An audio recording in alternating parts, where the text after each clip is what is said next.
you spoken to his wife personally? And No. if so, do you know where she is or how she is? Our troopers have spoken to his wife, and obviously we're working with their family.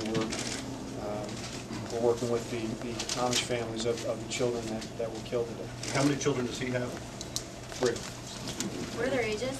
I don't know their ages. Boys, girls? I'm not certain of their. Yes, Dennis.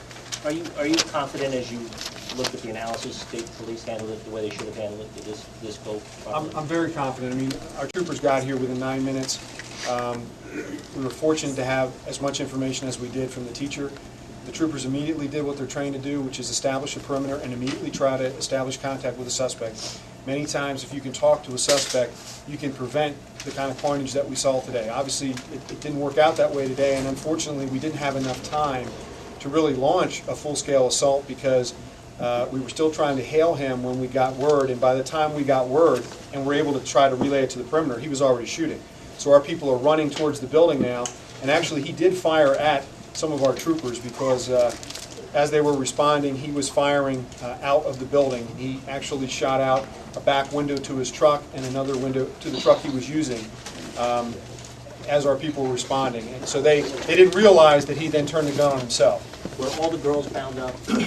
From what I understand, a majority of them at least were bound in some way, either with the ties, like wire ties, or plastic flex cuffs. And was every girl shot? Because you said there were between 10 and 12 females, so if there were 3 were killed and 7 were shot or 6 were shot. I believe, just from what we understand, it appears that all of the female students were shot, and as well as perhaps an aide, at least one aide, which is a student older than the age of 13 that would be assisting in the classroom, was shot, and I believe the one aide was killed. Male or female? Female. Everybody that died today was female that we know of right now, except for the shooter who was a So male. the 2 students and 1 aide. That's what it appears to be, confirmed at this moment. 2 students and 1 aide, and I apologize if I misstated that, but 2 students and 1 aide. I can't say for sure she's an aide. I'm just saying that it appears to me that she's older than the age of 13, as well as the shooter. The ones who were injured, 7 injured, were there any aides among the injured? I think perhaps 1, but I'm not positive. Again, 7 people were removed quickly.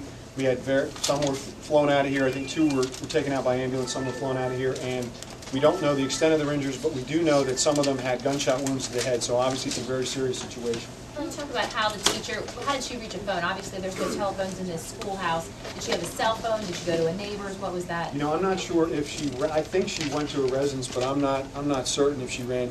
Neighboring residence. Yeah, neighboring residence. The closest residence that had a phone, she knew where to go. So. To be precise on the timing, when your troopers heard the shots, they started in. Did they actually get to the doors to find them locked shut? Was there gunfire still going on at that point? Did that allow the gunman to continue firing? Do you know?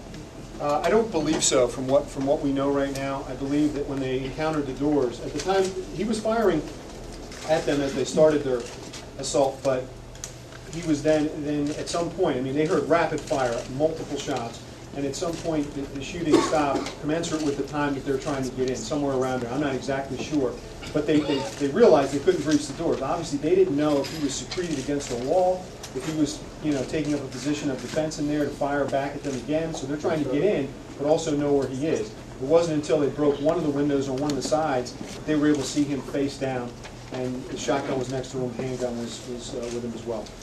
And the shots that you heard, he was at that point shooting at the students, or had students been shot previously? No, we don't believe that he shot any students until what I just told you happened. When the shots began in rapid succession and our people were assaulting the facility, that's when we believe that he was shooting the students and also firing. He fired out of the front of the the school, at least one time, with multiple shots towards our troopers, but he was mainly firing at the students that were lined up at the blackboard, as best we can determine. Colonel, what are the ages of the victims? Do you have that? I don't have that right now. Again, they're somewhere between 6 and 13, except for if one is an age, he'll be more than 13.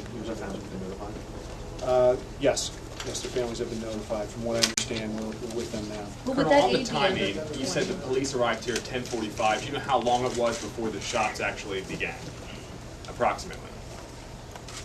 We responded 10:45. It was approximately 15 minutes, I believe, 15 minutes or so? Or less. Yeah, 15 minutes So or around less. 11 o'clock if not. Yeah, if not before. We're trying to trade the call that the wife received a call from him somewhere near 11 o'clock. So sometime between when we set up our perimeter, we began to try to hail him.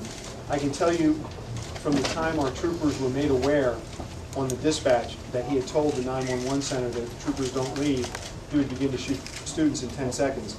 He began shooting within seconds. I mean, it was that quick. I mean, we're trying to get the word out to do a coordinated assault, and he's firing at the same time that our negotiator was trying to reach him on his cell phone. When did that call come in, that 911 call? How far after 10:45? I don't have the exact time on that call. It happened sometime between, obviously, 10:45 and just before 11, or right around 11 when the actual shooting began. And were all the people in the school Amish? Yes, they were all Amish students. Colonel, so he goes in there with this lumber, and he sets out to tie him up, lets him go. What's the sequence there? Does he? As I understand it, he went into the school first with the handgun. He took charge of the students there. At some point, we don't know exactly the order of events, but at some point, he had backed a pickup truck, the pickup truck he had borrowed, up to the front door of the building. And we believe, I can't confirm for sure, but we believe that he had the 2x6s and 2x4s, as well as the long gun, the shotgun, in the back of the truck. He then must have moved that stuff into the school because he secured, before he secured the entire premises, he obviously allowed the 15 male students, the one pregnant female adult, and the 3 adults with infant children to leave. At that time, the teacher was able to get out at that particular time. I'm not certain if any female students were also able to get out. I don't believe so. I believe it was only the male students at that time. So then he lets them out. Then he secures the place. That's what we believe happened because he had about 45 minutes to do all of these things. And it wasn't until 45 minutes after the initial entry that the teacher was able to contact 911 and we were able to have troopers on the way. Sir, if we had a local police department or a resident program down here, would things have, I mean, 9 minutes isn't bad, but would that have gone smoother, in your opinion? It's hard to say what would have, could have happened. I mean, I think that when you have an individual that is determined to take human life, and he walks into whether it's an Amish schoolhouse or whether it's a mall in the suburban, urban area, it's very difficult to prevent that from happening. I think our troopers got here quickly, and they responded in the way that we wanted them to respond, and they actually, I hope they saved some lives by getting some people out of there and getting them triaged right away. Yes. No evidence of any sexual assault or anything along those lines? Not that I'm aware of at this particular time. I don't believe so, but again, we haven't even removed all the bodies from the scene because it's early on. We're going to be here for quite some time. Go ahead. What will happen now with the Amish school in the days to come? Well, I mean, obviously, this is a horrendous, horrific incident for the Amish community, and they've been, you know, they're solid citizens in the community. They're good people. They don't deserve. No one deserves this, but hopefully, we're going to be able to work with their families and help them through this. I know the other members of the community, and I know the other Amish members of the community will reach out and help the families of those who lost people today.